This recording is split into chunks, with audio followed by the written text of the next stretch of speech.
What you're about to see is a story unlike any other. A story about this man. The man who saved Islam in Europe. Who is this man?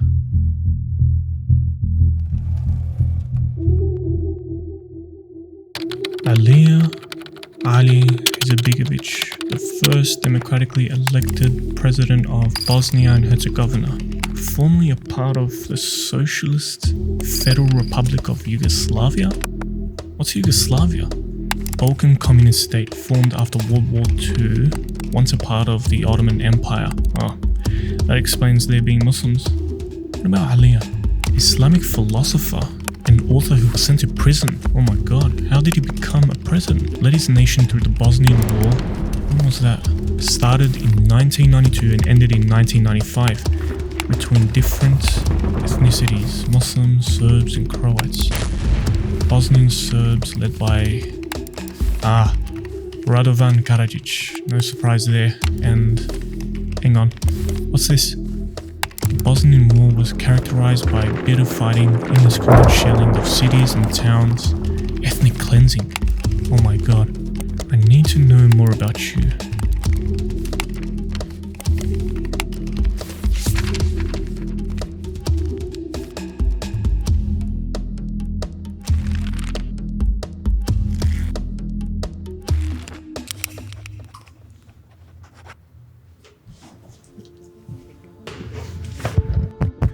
Is this on? Okay. There was so much to unpack because Alija's life is just amazing. This story that I just stumbled upon is incredibly complex and highly engaging. I can't believe that not many people talk about him or what happened in Bosnia 30 years ago, especially today, considering what's happening in Palestine. I'm just going to go ahead and say it. It is downright criminal for Muslims not to study this man and what he had to go through for pretty much all his life. So how come we don't talk about him more often? And how come we've forgotten all about him? And more importantly, why should we remember him? I want to present to you the man who single-handedly revived Islam in the hearts of Bosnian Muslims, sacrificed his life in prison for saying, "I love Islam," wrote books making philosophical arguments for Islam, being the only possible model to live by, and lastly, led his people through a brutal war and genocide. So without further ado, here is the life of Alija Ali Izetbegovic. Youth and first imprisonment, 1925 to 1954. Alija was born in 1925 to a large family afflicted with difficult trials. His mother was described as a pious woman. At age 12, she would wake Alija and send him to the local mosque to pray Fajr to his childish reluctance. He would fondly recount these memories, specifically when the Imam recited Surat Ar-Rahman. Keep in mind, in those days, barely anyone prayed, let alone Fajr in the mosque. His intellect showed at an early age. By age 18, he was reading all the major works of European philosophy. That's when he felt that his faith began to waver, when he read loads of communist atheist writings. Back then, communist writings were illegal and yet very influential amongst the youth. He couldn't accept a universe without a god because to him, a universe without a god seemed to be a universe without meaning. Here you can see Alija's philosophical identity sculpting and taking shape. Around the same time, he came into contact with a group called the Young Muslims. Mostly made up of like-minded university students, they saw Islam as a means for Europeans to live in harmony and coexist in peace. But when the Nazis invaded Yugoslavia in 1941, the Young Muslims were swept into the shadows. After the Nazis were defeated, communists came into power and the Young Muslims were once again halted in their activities. By 1946, the communists began to fill their prison cells with Young Muslims. Among them was Izetbegovic, sentenced to 3 years in prison. By 1949, close to 1,000 people were arrested in Bosnia and Herzegovina and some were even killed. Izetbegovic received his first lesson in divine wisdom as he remarks, "One never knows what is good and what is bad for one in life. If I had not been imprisoned in 1946, I would almost certainly have been killed in 1949. Going to prison saved my life." The Sarajevo Trial, 1954 to 1983. Alija was as stubborn as they come. Communist eyes were everywhere, and even stubborn Alija knew he couldn't continue down this path if he and his new wife wanted to survive. So he laid low for a while, working ordinary jobs while studying law on the side, whilst raising a family. By 1956, he had graduated from the law faculty and accomplished his dream of becoming a lawyer. But the writing itch was still there. He saw his people slip into nihilism and fall deeper into darkness under the communist atheist spell. For Izetbegovic, he was convinced that Islam was the solution that sat in the middle of all the rifts that we have encountered in the West. Whether it be religions, ideologies, sciences, arts, politics, cultures, and civilizations, Izetbegovic wanted Muslims, specifically European Muslims, to know that Islam was not so much a question of choice, but a need. It was after the death of Tito, the dictator of Yugoslavia in 1980, that the socialist states started to crack and crumble, which pressured the communists to tighten their iron grip of power. They began to introduce new harsh laws to silence dissenting voices like Ali's Islamic Declaration. But his real crowning achievement, the work that exposed his genius as a philosopher that went toe-to-toe with the biggest ideologies of the day, atheism and Christianity, was this book right here, Islam Between East and West. When it was published in 1980, it ruffled a lot of feathers, especially hardline communists. They issued arrest warrants for him and a bunch of other Islamic fundamentalists that were unknown to Izetbegovic. At the crack of dawn, the secret police stormed his apartment and searched every nook and cranny of his house. He was taken into custody, where he was forced to wait for 30 days until he was transferred to a district prison for interrogation for more than 100 days. It was obvious to him that this circus was nothing but a series of false accusations and trumped up charges. He was accused of conspiracy against the state and being the organizational leader of a fabricated Islamic fundamentalist group. The trial itself lasted for a month, making its way onto national television for all those who sought to undermine the social order to learn to listen. The only thing Izetbegovic confessed was that all his arguing with the prosecutor was futile, as he had already been condemned by the rigged court. Finally, he threw his hands in the air and went on to say one of the most beautiful things I've ever read from anyone in modern times. He said, "I love Yugoslavia, but not its government.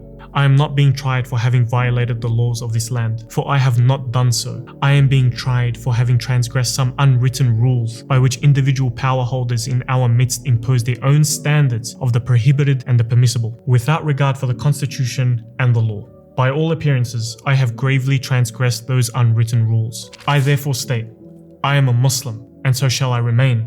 I consider myself to be a fighter for the cause of Islam in the world, and shall so feel to the end of my days. For Islam for me has been another name for the promise or hope of a better future for the Muslim peoples of the world. For their life in dignity and freedom in the word for everything that in my belief is worth living for." When it came time for sentencing, the camera made its way smack dab onto Ali's face. No words could find his tongue, no expression could find his face, but to only look to the window at the far right of that courtroom, away from the corruption and out to the rest of God's creation. From prison to presidency, 1983 to 1990. After the trial, Alija was sent to Foča prison to serve his 14-year sentence. He was made to slave away all day in hard labor, which in his words was both physical and mental torture. Being honest with himself, he says, "You say certain things all your life, you think it and believe it, and then comes that moment of truth." His values were put to the test of consistency and potentially dying upon his values amongst murderous convicts. He confesses that this weighed heavily on his heart. On the 1st of February 1987, he was unexpectedly summoned to a special visit by his two daughters, bringing with them a message from a senior position that Alija should draw up a plea pardon and he would be released from prison on the condition that he expresses remorse to the regime. Alija relented and did not write this plea. This reluctance was a huge risk, but luckily it paid off in 1989 when he was fully pardoned as a result of external pressure from the success of his book popularity. In total, he spent 2,075 days in prison. After taking a break from life by traveling with his wife and spending time with his family for a year, the Berlin Wall fell in 1989. The collapse of the Soviet Union and all that is related to it through communism is following through, including Yugoslavia. In all 6 republics, nationalism was loosening the grip of communism. Einstein once called nationalism an infantile disease, a precise description of what was taking place in Yugoslavia as old ethnic tensions had been given new life through nationalism. Izetbegovic felt that it was now time for Muslims to attain greater freedom. He set up a meeting with 15 invitees under the shadow of a mosque and formed a political party for Muslims in Yugoslavia. He moved quickly, taking advantage of the weakening influence of the regime. In 1990, he held a public press conference to announce the founding of the political party. One journalist asked Izetbegovic whether or not he would take revenge against those who convicted him in the sham trial in '83. He replied he would not take revenge against anyone and stuck to his word. When the November elections came, Izetbegovic emerged victorious and officially became the first democratically elected president of Bosnia and Herzegovina. In just 3 years, Alija had gone from sharing a cell with convicts to being the president of the republic who put him there to begin with. وَتِلْكَ الْأَيَّامُ نُدَاوِلُهَا بَيْنَ النَّاسِ وَلِيَعْلَمَ اللَّهُ الَّذِينَ آمَنُوا. We alternate these days of victory and defeat among people so that Allah may reveal the true believers. The War Diary, 1991. Yugoslavia was on its last legs and was on the verge of collapsing. Alija had filled his presidential seat quite nicely for a year now, most of which he spent in countless unnecessary meetings with other presidents of sister republics, vainly attempting to put Yugoslavia back together. Tensions between different ethnic groups are at an all-time high.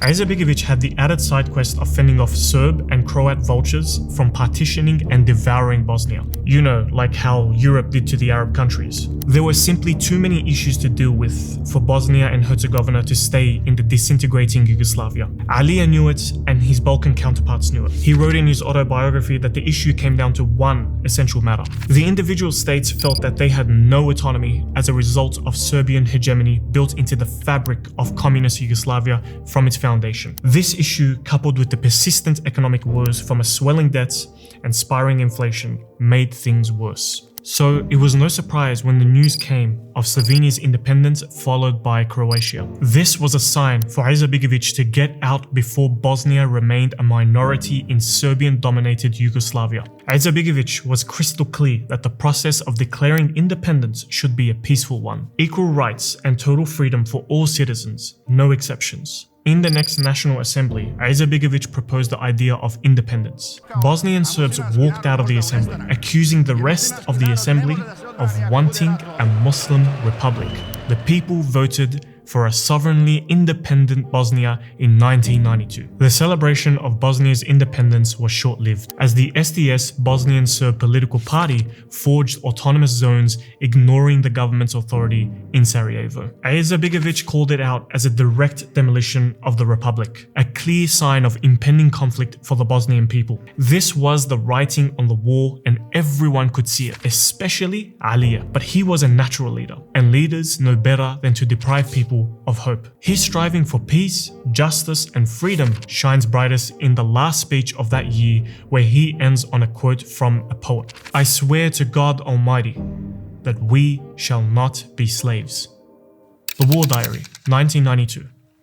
1992 was the year that Bosnia was reluctantly forced into the war. Croatia and Serbia had been going at it from the summer of 1991, and Izetbegovic tried his best not to bring his people into the fight. But unfortunately, Bosnia had been sandwiched in between the warring neighbors. Izetbegovic made sure that no one should feel obliged or pressured to fight for any ethnically related state. He maintained that peace should be the main priority.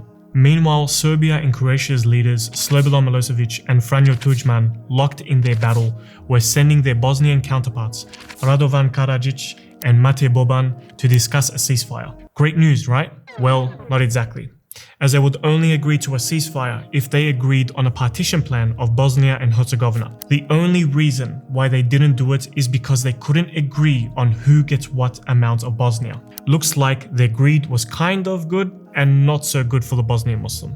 If that's not enough to keep Izetbegovic up all night, then maybe this might. You see, we live in a time where the UN has become so useless, it cannot stop a genocide from continuing, let alone prevent one. Muslims around the world yearly complain about the United Nations' broken politics and phony representation of humanitarian law. But here's what we can all learn from Alija Ali Izetbegovic's story. The United Nations was always useless. A little harsh? Maybe not. That's because someone in the Security Council got the bright idea to pass an arms embargo on Yugoslavia, meaning no one can collect any additional arms during the war. To bring to your attention just how asinine this decision is, let me just tell you one statistic. Serbia was in control of an army so big, it had the fourth biggest army in Europe at that time. It had 6 decades of stockpiling from its communist neighbor, the Soviet Union, to thank for that. Want to know what Bosnia had before the war? You guessed it, nothing. Just men with light arms. This is what a Bosnian soldier looks like. So when April came, around the time of Eid, Bosnia's capital, Sarajevo, was swiftly surrounded and under siege. To draw comparisons to the siege of Gaza today, the siege of Sarajevo looked eerily similar. No food, no water, no electricity, no gas. Make a mental note of this. Here's another thing to make a note of. From May to June of that year, concentration camps began to sprout like mushrooms throughout Bosnia. Mostly Muslim civilians were injected into these camps, including women. According to Izetbegovic, the UN knew about these encampments and turned 2 blind eyes to these establishments. Also, your last mental note comparing Bosnia to Gaza comes from the bizarre fact that in 1994, a young man in London's Parliament Square. Are you getting it now? Let's come back down to the ground offensive. Izetbegovic needed to incorporate the help of anyone who could or would offer it. So at the end of the year, in December, he flew over to Jeddah to talk with Muslim member countries that formed the OIC. It comes as no surprise to anyone that these nations couldn't do anything meaningful to change the trajectory of the war. Just humanitarian aid to band-aid the open wound.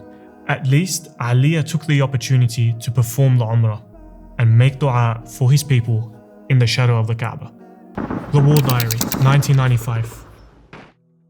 1995, the final year of the war and also the most horrific year of the war. Up until this point, anytime Izetbegovic brought up the question of lifting the arms embargo on Bosnia so that they could collect proper arms to defend themselves against the onslaught, the UN would threaten to withdraw its troops from the demilitarized zones, namely amongst them Srebrenica. He was well aware of Mladic's will and intent to carry out atrocities in the city. That's why he couldn't risk the UN leaving a vulnerable town for him to swallow whole. This was the only hope these people had of staying safe, and in the summer of that fateful year, that hope was betrayed. It was humiliation after humiliation. Mladic mocked the UN with attacks on UN checkpoints, forcing UN troops to withdraw deep into the safe areas.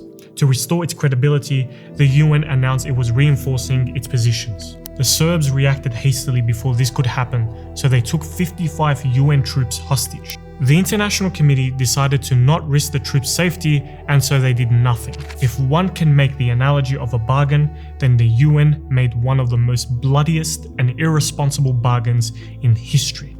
Izetbegovic pleaded with anyone who would listen, writing to the US on the 9th of July to use its influence on the international community to meet its commitments to the UN safe zone. It's important to note, Alija used specifically the word genocide in that letter, but it was too late. On the 11th of July, Mladic and his men entered the town with no response from NATO.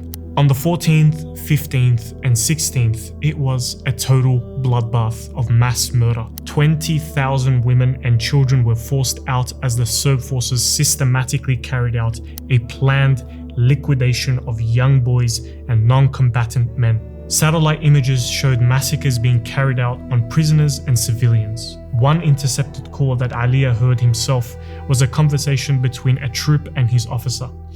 He heard one say, "We sorted them out yesterday." "How many? Were there 30 of them?" the other said. "Add 2 zeros, the first answered. In reality, the number was more than that. More than 8,000, in fact. In reading Izetbegovic's autobiography, I stumbled upon a little detail that made my skin crawl, and maybe it will do the same to you upon hearing it. Before the massacre actually took place, after the letter had been written and sent on the 11th of July, General Rupert Smith, a UN commanding officer, called Alija. He told Alija that NATO had finally decided to carry out airstrikes on the Serb positions without delay. Hearing the news from General Smith, Alija was relieved. But that flame of hope was snuffed out as soon as it was sparked. He and his team were waiting all night on high alert for that call reporting news of the airstrikes, but no report came. It became known to Alija that the aircraft were in the process of taking off from the bases in Italy, but were turned back in mid-flight. Someone senior to Smith had blocked the airstrike. Alija asks himself, who is to blame? He answers, when a tragedy of this magnitude occurs, no one is innocent. Each of us is to blame for there being a world in which Srebrenica and Gaza was possible. Each of us must believe that he could have done more. After another mass killing in a marketplace in Sarajevo where 43 individuals were killed on the 28th of August, NATO finally intervened. 3 years too late, mass airstrikes came into Serb positions in Bosnia, and after that, the carnage came to a halt. Alija sat at the table of the Dayton Accords on the 21st of November. He agreed to a broken peace agreement with the nation permanently disfigured by the Serb autonomous zones still present to this day. The ramifications of this are a separate talk for another day. At the end of the 42 months of hell and carnage, more than 100,000 people were killed, and more than 2 million people became displaced refugees. After the war. 4 years the war lasted, if you can call it that, a war. The truth is, there is no word in the modern English language to describe what happened in Bosnia 30 years ago. Slobodan Milosevic faced 66 counts of crimes against humanity, genocide and war crimes committed during the Yugoslav wars. He died in a detention center in The Hague from a heart attack before he could be prosecuted. Radovan Karadzic was found guilty of 10 of the 11 counts of crime, including war crimes, genocide, and crimes against humanity, and sentenced to 40 years in prison in 2016 after years of evading law enforcement, donning the disguise of a bearded therapist. Ratko Mladic heard his verdict whilst hurling insults at the judge. Mladic was found guilty of 10 of the 11 charges, the same as Karadzic. This Bosnian Croat commander, Slobodan Praljak, whilst hearing his sentence, drank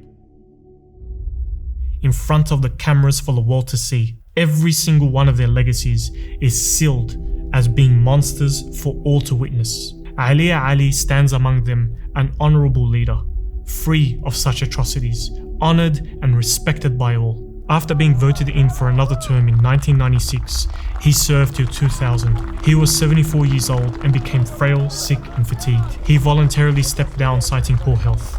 He remained beloved by the Bosniak public, giving him the nickname Dedo, which means grandfather. In 2003, Alija Ali Izetbegovic passed from complications of heart disease. His funeral was held 3 days later. Izetbegovic lived life to the fullest, not in the sense we know today, but by living according to his convictions and principles in chaos and peace, no matter what cause or whom for. He was guided by Islamic teaching from beginning to end and battled all manifestations of evil. Whether it be Nazis, communists, nationalists, fundamentalists, atheists or egoist maniacs, now that we know what he was up against back then, I would like to ask one question. What's our excuse today? Today in Palestine, we have the same UN, the same egomaniacs, the same fascists, the same ultra-nationalists, the same evil. Izetbegovic and Bosnia's suffering showed us that things don't change. You know, there's a saying, history repeats itself. You see, I don't know if that's accurate. There's another saying, history doesn't repeat itself, but it often rhymes. Evil may speak another language, wear a different color, occupy a different seat, but it's still evil. Nobody can dispute it when it shows itself. Evil is evil and it disappears from no one, not even believing Muslims. So if evil is here to stay, then so are people like Izetbegovic. Without a properly armed army, without planes, artillery, no advanced weapons, nothing, he fought with what he had, with what he was given to free his people of oppression. He fought with the pen, with his voice and with steadfastness. If he can do it, then so can we. May Allah have mercy on Alija Ali Izetbegovic.